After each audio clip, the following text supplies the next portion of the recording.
నమస్తే, నా పేరు Swapnika Valmiki. Welcome to the point. So జుట్టు సమస్యలు అమ్మాయిలకు మాత్రమే కాదు, సో అబ్బాయిలకు కూడా వస్తూ ఉంటాయి.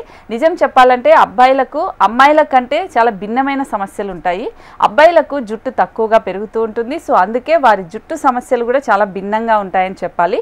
సో అబ్బాయిలలో ఎక్కువగా సర్వసాధారణమైన సమస్యలు పొడి జుట్టు రావడం లేదా చుండ్రు రావడం. ఆ పొడి జుట్టు చుండ్రు సమస్యలు అనేది సో అన్ని కాలాలు అంటే వేసవి కాలం కానీ చలికాలం కానీ అన్ని సమయాల్లోనూ సర్వసాధారణంగా అబ్బాయిలకు వస్తూ ఉంటుందో. సో వీటికి షాంపూ లేదా నూనె రాయడం చేస్తే సరిపోదు. సో జుట్టు సంరక్షణ పైన ప్రత్యేక శ్రద్ధ తీసుకోవాలి. సో జుట్టుతో తమను ఎక్కువగా నిర్వహించుకోవడానికి అలాగే పొడిబారిన దాన్ని తొలగించుకోవడానికి కొన్ని సహజ నివారణలు అనేది ఉపయోగించాలి. సో ఇది పొడి జుట్టును వదిలించుకోవడమే కాకుండా చుండ్రు వంటి సమస్యలను కూడా క్రమంగా నయం చేస్తుంది. సో దీనికోసం మీరు ఖరీదైన సెలూన్స్కి వెళ్ళి అక్కడ ట్రీట్మెంట్ తీసుకోవాల్సిన అవసరం లేదు.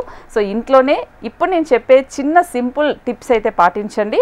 మీకు ఒకవేళ ఉంగరాల జుట్టు ఉంటే అది పొడిబారడం త్వరగా జరుగుతూ ఉంటుంది. సో ప్రతిరోజు జుట్టుకి షాంపూ చేయడం వల్ల కూడా జుట్టు నుంచి సహజ నూనెలు అనేది పోతూ ఉంటాయి. సో అందుకే వారానికి ఒకసారి లేదా 2 సార్లు మాత్రమే షాంపూ చేసి మిగిలిన రోజుల్లో మీ జుట్టును నీటితో కడిగితే సరిపోతుంది. సో జుట్టుకి సూర్యకిరణాల నుండి కూడా రక్షించుకోవాల్సిన అవసరం ఉంటుంది. సో ఎందుకు అంటే యూఏ కిరణాలు చర్మాన్ని మాత్రమే కాదు జుట్టుని కూడా పొరలు అనేది పొడిబారే విధంగా చేస్తూ ఉంటాయి, దెబ్బతినేలాగా చేస్తూ ఉంటాయి. సో మీ పొర జుట్టు తేమ అనేది చాలా అవసరం, అది సురక్షితంగా ఉంచుకోవాల్సిన అవసరం ఉంటుంది. అందుకే బయటకు వెళ్ళేటప్పుడు కూడా టోపీ లేదంటే స్కార్ఫ్ లాంటివి ఉపయోగించుకోవాలి.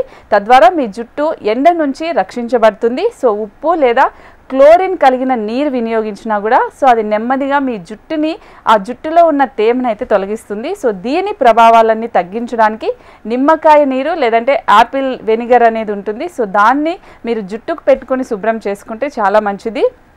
అలాగే వేడి నీరు జుట్టును డ్రై అయ్యేలా చేస్తూ ఉంటుంది. సో తల నుండి తేమను పీల్చుకుంటూ ఉంటుంది.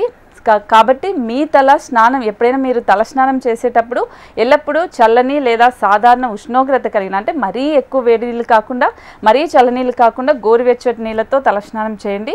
సో ఇలా చేయడం వల్ల మీ జుట్టు మెరుస్తూ ఉంటుంది, మీ జుట్టును కూడా కాపాడుకునే వాళ్ళు అవుతూ ఉంటారు. అలాగే షాంపూ ఉపయోగించిన తర్వాత జుట్టు తేమను ఎక్కువగా లాక్ చేస్తూ ఉంటారు, అంటే ఎక్కువసేపు దాన్ని కండిషనర్స్ కానీ ఇలాంటివి పెట్టి చేస్తూ ఉంటారు. ఇలా అస్సలు చేయకూడదు. అలా చేస్తే మీ జుట్టు అనేది పొరుబాడే అవకాశం ఉంటుంది. కాబట్టి అప్లై చేసిన తర్వాత ఒక 20 నుంచి 30 నిమిషాల పాటు మాత్రమే ఉంచుకోవాలి. ఆ తర్వాత నీటితో శుభ్రం చేసుకుంటే సరిపోతుంది. సో ఇది జుట్టు పెరుగుదలను ప్రిపేర్ చేయడంతో పాటు సో మంచిగా ఉండేలాగా చేస్తుంది, పొడి పారకుండా ఉండేలాగా తగ్గిస్తుంది.